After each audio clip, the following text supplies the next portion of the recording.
when I do my job, people hate me. In fact, the better I do my job, the more people hate me. And no, I'm not a meter maid, and I'm not an undertaker. I am a progressive lesbian talking head on Fox News. So y'all heard that right, just to make sure, right? I am a gay talking head on Fox News. I'm going to tell you how I do it and the most important thing I've learned. So I go on television. I debate people who literally want to obliterate everything I believe in some cases who don't want me and people like me to even exist. It's sort of like Thanksgiving with your conservative uncle on steroids with a live television audience of millions. It's totally almost just like that. And that's just on air. The hate mail I get is unbelievable. Last week alone, I got 238 pieces of nasty email and more hate tweets than I can even count. I was called an idiot, a traitor, a scourge, a cunt, and an ugly man, and that was just in one email. So, what have I realized being on the receiving end of all this ugliness? Well, my biggest takeaway is that for decades we've been focused on political correctness, but what matters more is emotional correctness. Let me give you a small example. I don't care if you call me a dyke. I really don't. I care about two things. One, I care that you spell it right.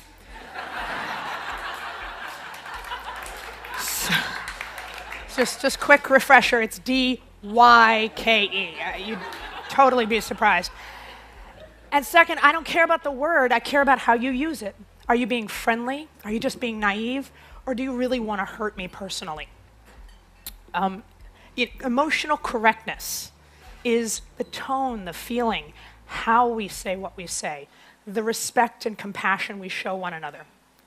And what I've realized is that political persuasion doesn't begin with ideas or facts or data. Political persuasion begins with being emotionally correct. So when I first went to go work at Fox News, true confession, I expected there to be marks in the carpet from all the knuckle dragging, right? That, by the way, in case you're paying attention, is not emotionally correct. But liberals on my side, we can be self-righteous, we can be condescending, we can be dismissive of anyone who doesn't agree with us. In other words, we can be politically right, but emotionally wrong. And incidentally, that means that people don't like us, right? Now here's the kicker. Conservatives are really nice. I mean, not all of them, and not the ones who send me hate mail, but you would be surprised. Sean Hannity is one of the sweetest guys I've ever met. He spends his free time trying to fix up his staff on blind dates, and I know that if I ever had a problem, he would do anything he could to help. Now, I think Sean Hannity is 99% politically wrong, but his emotional correctness is strikingly impressive, and that's why people listen to him. Because you can't get anyone to agree with you if they don't even listen to you first. We spend so much time talking past each other and not enough time talking through our disagreements. And if we can start to find compassion for one another, then we have a shot at building common ground. It actually sounds really hokey to sort of say it standing up here, but when you try to put it in practice, it's really powerful. So, someone who says they hate immigrants, I try to imagine how scared they must be that their community is changing from what they've always known. Or someone who says they don't like teachers' unions. I bet they're really devastated to see their kids' school going into the gutter and they're just looking for someone to blame. Our challenge is to find the compassion for others that we want them to have for us. That is emotional correctness. I'm not saying it's easy. An average of like 5.6 times per day, I have to stop myself from responding to all of my hate mail with a flurry of vile profanities.